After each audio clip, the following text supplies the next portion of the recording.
Welcome to Girlish Gurus. I'm Joy. And I'm Susan. And we're here to have discussions about topics on many subjects that we hope are informative, uplifting, and fun. So, let's get started. Let's.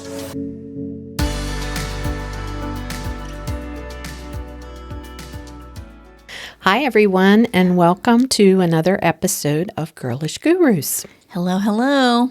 Susan, what are we talking about today? Well, today, since we have recently worked on decluttering and organizing my kitchen pantry, we thought it would be a good topic as well for a podcast. So we're talking about organizing and decluttering today and how it can actually help not just your physical space, but your mental space as well. Mm-hmm. And I would be one to attest to that. I don't know if you feel the same way, but absolutely. I know once I clear out stuff or clean things out, I always feel so much better. And then I actually get in this mode of, okay, let's do every closet in the house. Right. Let's tidy and clean everything. It gets you in that mindset. So it's surprising how much it can really affect your emotions and your brain and your ability to think clearly. It's really surprising. It is. And they've done studies about it, and it's proven to be the case that by clearing and decluttering spaces, whether it's your office or your closets or your cupboards, whatever it might be,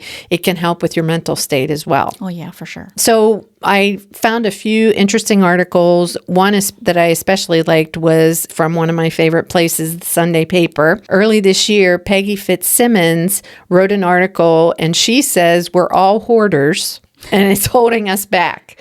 And she gives some advice on how to declutter your life once and for all. She suggests you have a release party, which I thought was an interesting way to look at it. I'm going to read this just because I thought it was interesting, and then we can kind of discuss some of the things she talks about. But she says, we accumulate inner and outer things that we think serve us, and we hold on for dear life.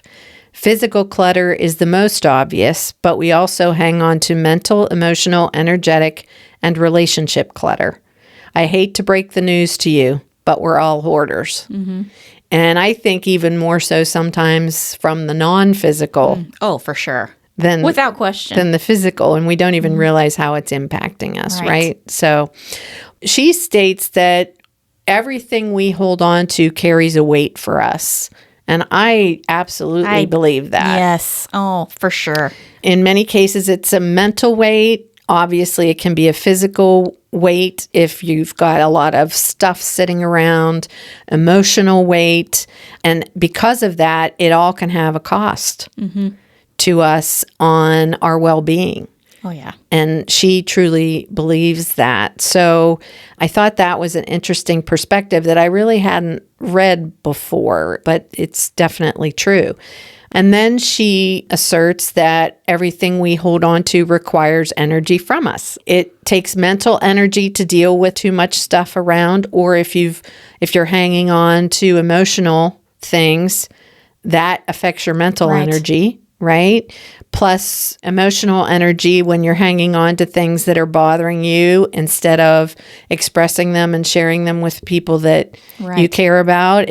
You really need to just talk through it, because otherwise it's going to sap you emotionally and mentally. And here's a statement that she said that I really hit home for me. She says, everything we hold on to that doesn't serve us ultimately leaves us drained, overwhelmed, and disconnected from our spiritual nature. Mm-hmm. And that goes for physical, emotion, all of it. Right. Again, this applies to everything, because keeping physical things around that you don't really need and that don't serve you, it saps energy from you. It really does. She did say in here somewhere about if there are some things you're not quite ready to let go of, like maybe it was a special dress that you had from a special occasion that made you feel really good and happy, then hang on to it. Don't get rid of it before you're ready. Just don't pressure yourself to think. Right. Yes, I agree with that. There are some things that you're just keeping because they have sentimental or emotional value, and they're... And there's nothing wrong with that. Right? important to keep for that reason. That's exactly right. So no judgment here. no judgment. No, not at all. We all have certain things for certain reasons, for whatever they might be, right? Now, she obviously is a very spiritual person, Peggy Fitzsimmons, and her writing indicates that. So some of this may sound a little woo-woo to some of you, but we're okay with a little woo-woo here. We are a little okay with a little woo-woo here. So there was another portion she said that I thought was interesting, and it is, our soul is inherently free and our true nature is love. Our soul knows the truth that I am enough, you are enough, and there is enough. But we also have an ego. Mm-hmm. And that aspect of ourselves hypnotizes us with the fear-based lie, I am not enough, you are not enough, and there is not enough. And clutter is the ego made visible. Ooh. Which I thought, that gives me goosebumps thinking about that, because it's so true. Wow. Because I think that really goes to the root of there isn't enough for all of us. Well, and there is. We talk a lot about social conditioning on this podcast, and we are taught from a very young age, and I don't think it's done out of any kind of malicious intent, but we're taught at a young age to collect. Yes. We're taught to achieve. We're taught to really amass. Yeah. Right. And that is the American dream, and that is what we're striving for, is the next better and better. Keeping up with the Joneses. And that's a manifestation of that. That's exactly right. Mm-hmm. And if you have parents like I did and like Joy did and does that grew up at some point during the Depression. Or just after. Mm-hmm. You've seen it in action. Oh. What's the phrase? It is eat it up, wear it out, make it last, do without. I can't remember exactly. But that's it. And it comes out of that mentality of course. You never know when you're going to need it. Right. Right. Yeah. Or you might not be able to get more, so you hang on to everything, and you don't realize how it impacts you as a kid when you're watching that behavior and that mindset. You not only don't realize what you're watching, but you think it's a good thing. Yes. Right. Yeah. Yeah, so it's interesting. It really is. All right, so then she gets into, how do we start? How do we get started with, trying to no longer be hoarders? Which, that term is pejorative. It carries some negative connotation, and that's just the label she's putting on it. But and I think that's why she tried to say up front, we are all hoarders, so don't feel bad. Don't feel bad. It's part of something. Judged. Something we all do. Right. And we all come by it honestly. But she does say the first thing you have to do is be honest with yourself. And that means taking a look around as if you're seeing your house for the first time and your stuff for the first time. And maybe that even means emotional stuff, but that can actually take a lot longer. Oh, yeah. But let's just say it's the physical stuff. Like, I know for me, I walk around my house and some stuff becomes invisible because you're so used to seeing it there, right? You get nose blind, right? Nose blind, but you also get sight blind, right? To just walking by things, and because it's been there for forever, and it's just part of the scenery, right? So she says you have to kind of walk in a room with a completely fresh look, like you've never been in there before, and really look around and say, do I really need all this stuff? Right. Is it serving me? What's the purpose of it at this point? And look at each individual thing and make those decisions about, do I really need it? Is it serving a purpose? If it's sentimental and you want to keep it, certainly do that. But just look at things freshly as you walk into a closet, a room, whatever it might be. This is kind of what Marie Kondo does too, is she says, pick up everything and ask, does this bring me joy, right? Right. And it's kind of the same concept, I think. I think so, right. Right? So that's the first step she talks about. And then she says, rely on the magic of 10%. And from that, she says, like, if you get into your closet and say you have 10 shirts, get rid of one. And then you're killing me, Susan. You're striking right into the heart of me here. That's a hard one. I know it is for everyone. But she says for every 10% you take away, you can also bring 10%. So in other words, she says, so release 10% of what isn't serving your soul, but add 10% of what does. So where I said take one shirt away, well then Add 10% more beauty by folding all your sweaters nicely and stacking them, or lining your shoes up in a nice organized way. So while you're taking one thing away, add something that's a plus. That is going to be hard for a lot of people to swallow because you are taking away a material thing and you're adding something that is not tangible. Emotional, right. Right. Yeah, I know. But still, I find a lot of value in that concept because ultimately feeling better is a goal. And it's priceless. Right. It is. That peace. You can't. And satisfaction and happiness. Yes. You can't pay for that. Nope. So, and she says this 10% works on inner and outer environment. So, for example, she says, I'm just going to read hers specifically, release 10% of your self-loathing and add 10% more self-loving. Ooh, easier said than done. Again, if we really could do that as a society. Right.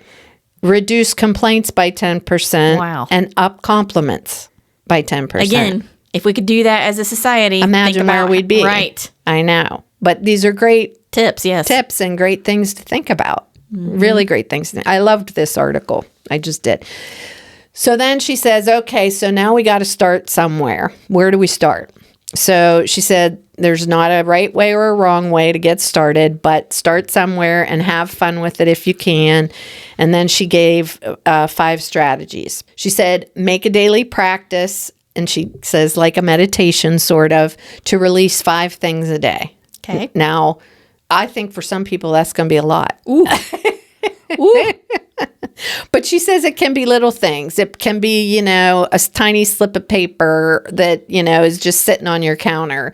She doesn't say these all have to be big things, but just try and get rid of 5 things a day. And then she says, set aside an hour, and I don't think this means every day, an hour to clear a clutter zone. Mm-hmm. But give yourself that time, almost like put it on your calendar, whether it's a bathroom cabinet. Your refrigerator. Yeah. Well, yeah, absolutely. And she says it'll be soul affirming. And I think that that's probably true. Oh, for sure. Without question. Now, I will tell you, while I joke about my closet, I'm actually pretty tidy, generally speaking. I'm not about clutter. And I've had people ask me in the past, how is it that you who are busy keep on top of the clutter? Yeah. Dirt's one thing, clutter's something else. Okay. And the way I do it is every day I take 5 minutes and I look around. And if something has a spot that it's not in, I put it in its spot. Or I figure out where that item should go. Should it go in the trash? Should it go in the donate pile? Every day I like 5 minutes. That's a great habit. A great habit to get into. And I think for me, that's such a great, in the kitchen. Oh. Because if you can wake up in the morning with a clean kitchen and no clutter, it's going to make your day go so better. I don't like coming downstairs to a dirty or cluttered kitchen. I know a lot of people like that. My sister's very much like that. Yeah. So those habits are great ones to start forming. So, number 3, she said, empty your clothes closet and put back only what loves you back and is worthy of coming with you. Love it. Mm-hmm. And I do love that. Yes, and I have done that quite a few times, especially in the last few years. I'm pretty good, I would say, about keeping your closet is not... My clothes closet and my dressers called. I kind of go through them a couple times a year and I can't say I always do it. Each season, if I get some new sweaters or tops or whatever, if I'm adding 3, I try and get rid of 3. God bless you. That I'm not wearing. That's a hard one. 2. That's a hard one for me. It is a hard one, but it does keep it from getting... Well, for me, clothes hold a particular... I get that. Emotional attachment. And so... Well, I just love them. So that's... Oh, yeah, well, that too. That's part of my... And shoes? Oh, yes. Oh, my God. Yes, part of my problem. So anyway, but I think that's great advice. And if we can do that, that's going to help keep things... Under control. Control, for sure. She then says, cherry pick things that no longer speak to you. And from this, she's like, worn out pillows, 3rd glass of wine, right? Ah. So this gets back to, we're not just talking about physical things here. We're talking about Right. emotional things. So Touché. don't be thinking just physical things. Think about emotional things that you can let go of that no longer serve you. So this can be a Powerful. powerful exercise. Yeah. And by the way, we will have this article in the notes for you to refer to and read on your own, because it really is a great article. And then the last thing she says is release 25 things each day for 7 straight days. That's a big one. That's a big one. That's a big one. Yes. And she says anything counts, whether it's one of the many pieces of paper littering your desk, an old soccer ball, the candy you secretly consume at night, or saying I'm sorry too much. Or saying yes when you don't want to. So like decluttering your habits or decluttering your... Any of it. Yeah, Wow. I know. So that's an interesting. Release 25 things a day for 7 days straight. Yeah, that's an interesting strategy. And I think that's probably to try and get you in the habit Yeah. of keeping it in the forefront of your brain, right? Wow. So, and then she says, letting go can set you free. So that's the gist of that article. And those 5 steps are really part of having the release party. I think those were her steps to getting started towards this ability to let go of the clutter, not continue to be hoarders in our physical, emotional, mental capacities in life. So a release party is like a virtual type thing. Yes. It's something that... You could turn it into a party. I guess it could be. It could be whatever you want it to be, right? But she's just given you some of those things that to start thinking about, ways you could do it. And I will say that it was a lot of fun cleaning up the pantry and reorganizing it. And if you've got friends where you can help each other out in that way, if you have a project that you're working on, I found that to be a lot of fun. It was fun for me, and oh my gosh, I can't tell you how much lighter I felt after we finished. So It does allow you to let go of some stress and anxiety about things, and it did make me want to keep going. Like I was ready to start on the hall closet, on the guest bedroom closet, and I already have my office underway, but it needs a lot of help. So yeah, that's part of it, though. It is momentum, part of it. And you start to realize that I think for me, I'm one of these people that I get overwhelmed by the thought of starting sometimes because it just seems like such a huge project. And one of the other articles, I believe it was in Shape magazine, and they actually talked to the folks from the Home Edit who have made a living out of helping organize people and declutter their lives, right? Those 2 cute little girls. Yes, Clea Shearer and Joanna Teplin.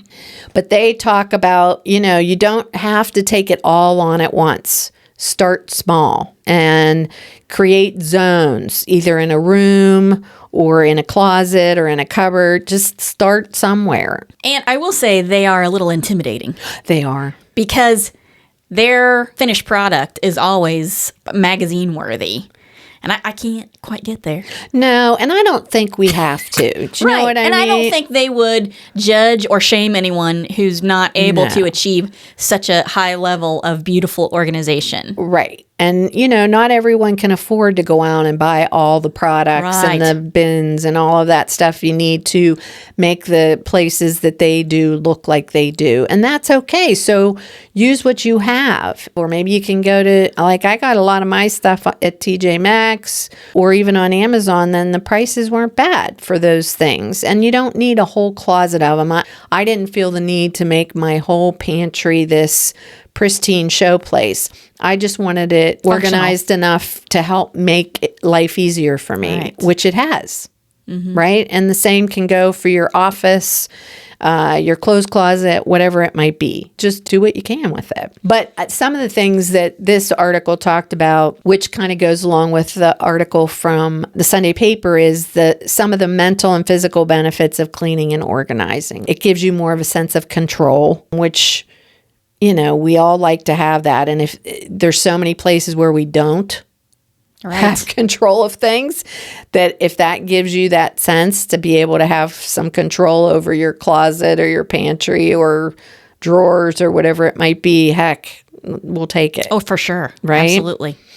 It can elevate your mood. It gets your endorphins going, I think. And usually it's a physical activity, which generates. Exercise is always good. Right. So that's a stimulant for you. They do say that it also increases focus, because if you have a lot of clutter around, I know for me, it is harder for me to focus because I'm sitting there looking at all the clutter thinking, oh my God, I got to get to that. I got to get that straightened around. So if you don't have that around, I think it allows you to focus more on what it is you're doing. And think about how many more people are working from home nowadays. Oh, yeah. That could be really vital to you in allowing you to focus on your work every day. Right. And if it is a physical type of, especially with cleaning, I think this is true, it can amp up your heart rate. They say a good thorough cleaning of your house, it's as good as exercise. So if you look on the MyFitnessPal app, you'll see under add exercise, cardio, there's 2 different levels of cleaning. Okay. So that you can use that for calorie adjustment in MyFitnessPal. Yeah. Not that I know anything about that at all. But yeah, so cleaning is definitely a type of exercise, and it's good for you, just like gardening. Yeah. Yes. And you know me and my research, so here we go again. You are the queen. I know. And the research backs up all of this. So there was a 2010 study, and I realize that's a while ago, but I don't think this changes the information. Women who described their living spaces as disorganized tended to have generally higher levels of the stress hormone cortisol. Meanwhile, those who characterized their homes as being restful and restorative were not only less stressed than their cluttered counterparts, but also reported less sad feelings as the day went on. And this was a Mayo Clinic study. And there has been all kinds of research done that shows how all of this can elevate your mood. Keeping a more organized space, a cleaner space, can elevate your mood. And for menopausal women who are routinely diagnosed with depression, rightly or wrongly, that can help elevate your mood. I'm not saying you can clean your way out of depression, but it can help elevate your mood and help you manage that a little bit better. Well, one of these articles, and I can't remember which one, but there was a study done too on how just having an organized and clutter-free and clean space, especially for people with true disorders of OCD, I mean, that does ease their stress and anxiety to have things orderly and just where they need it to be. Yeah. For sure. There's evidence for sure. So I'm not surprised by any of this information, but some of it was kind of like, especially when it came to the emotional and mental stuff. I can see how doing all these things are going to help in those capacities as well. So one other article that I'll cite, but again, it's basically supporting the information we've talked about, is Mayo Clinic. And I love to read what they provide because they always do such good research. But it's how decluttering your space could make you healthier and happier. And again, we're going back to, it's not just your head. Extra stuff is stressful. So they say set aside 10 to 15 minutes at the end of each day to put stray items away, which is basically what you were saying and what we were talking about with the whole kitchen thing. They also say that clutter makes it hard to focus. Same thing. And they say to clear your computer desktop and your physical one at the end of each day so you can start the next day with a nice clean space. And I used to be really great about that at work because by the end of the day, some days, if I was running from meeting to meeting, by the end of the day, my desk looked like a tornado came in and went across it. So I made sure at the end of the day, before I left, everything was at least in piles that were organized from my perspective, so that I knew where everything was and could come in the morning and feel much better about it. Hey, let me tell you, as a busy attorney, there would be days when it would really look like a bomb went off in my office. I get it. And you can't, you have to leave it. You can't sit and manage things. And I know attorneys I knew one attorney who would routinely keep files opened on the back of his chair. Oh. So I used to get teased because I would have stacks on my desk of things that were in the middle of being done, right? Projects that we were in the middle of, and I didn't want to have to get them in and out of the drawers every day. But I knew exactly what was in every single stack, and I knew where it was. And I used to get teased about that, but I did. Like if someone came in and said, what do you have on this? And I would go, oh, it's here. And I would know exactly where to go for it.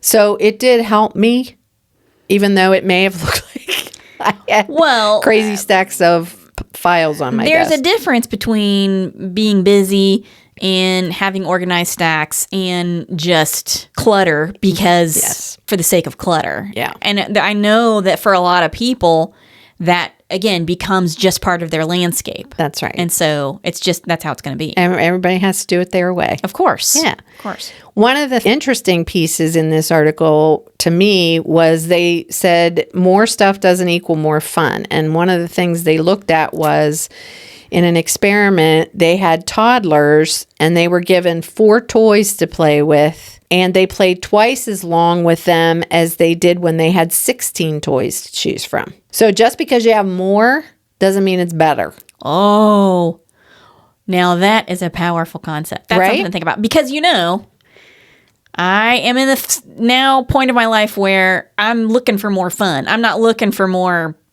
angst.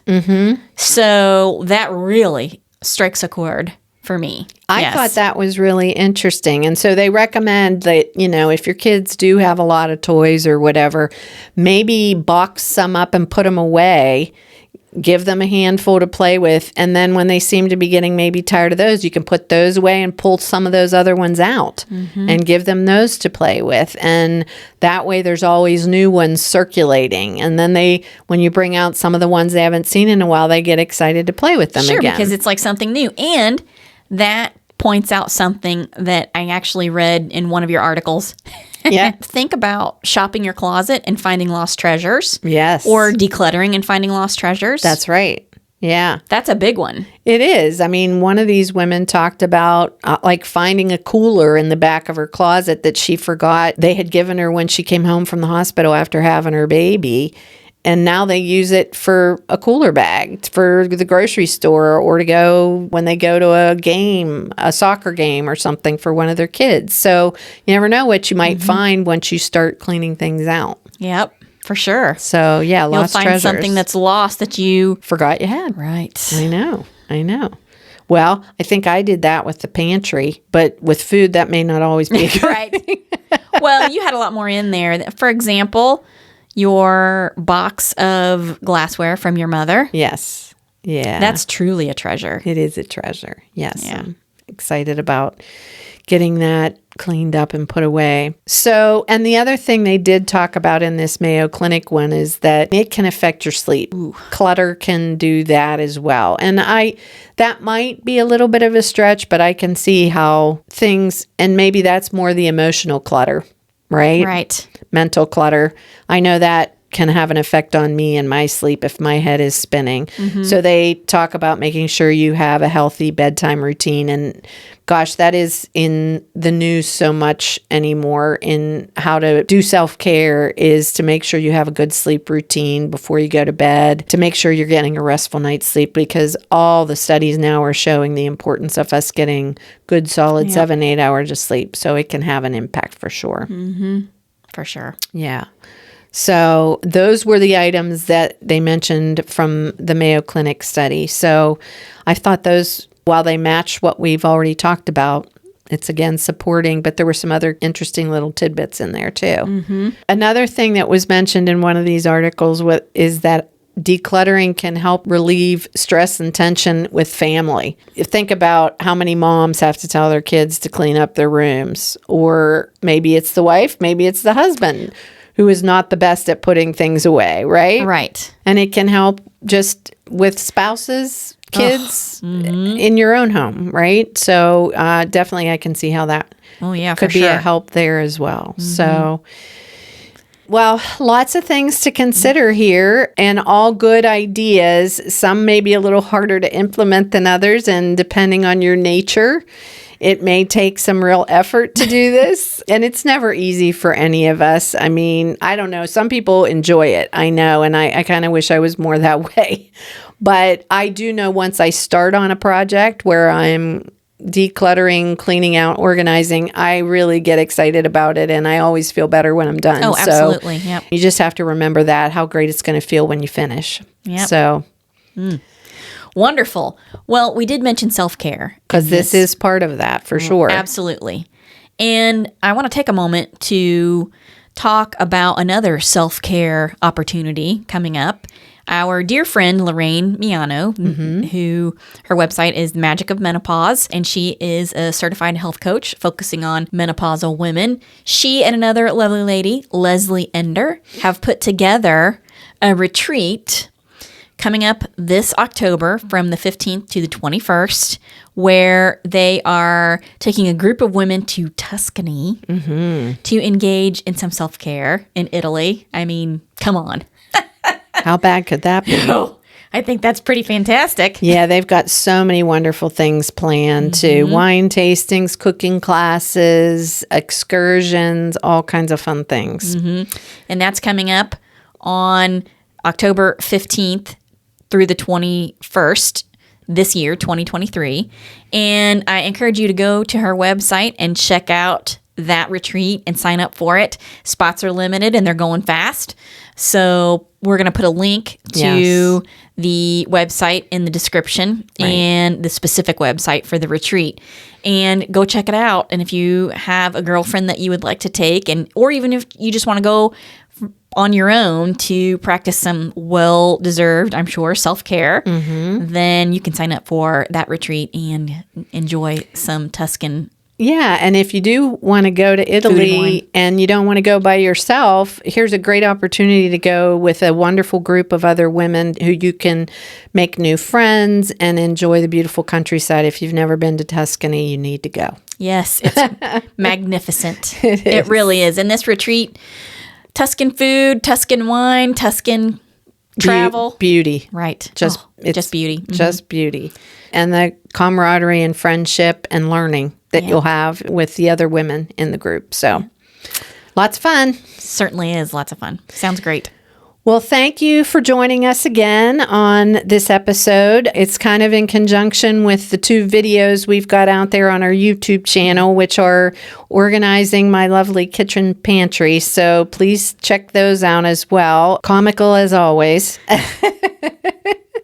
So take a look at some of the notes we've posted, the articles. I think you will find them interesting, but always makes you feel better to declutter, organize, both emotionally and physically and mentally. So I hope you can take some tips from what we've talked about today and that they'll help you out. Absolutely. So thanks for watching and listening, and we'll see you in the next one. All right. Thanks. Bye-bye. Bye. Thanks for joining us on another episode of Girlish Gurus. We hope you'll join us next time for another fun and interesting topic. And please be sure to check the notes for information and links that were included in this discussion today. Also, don't forget you can find us on our social media platforms, starting with Instagram, Facebook, and now, including YouTube. You can find us by searching Girlish Gurus. And please remember to give this episode a good review and share it with your girlfriends, because the more interaction we get with our podcast episodes, the more episodes we can post. Finally, you can find us on our website, girlishgurus.com. Thanks again. See you next time. Bye.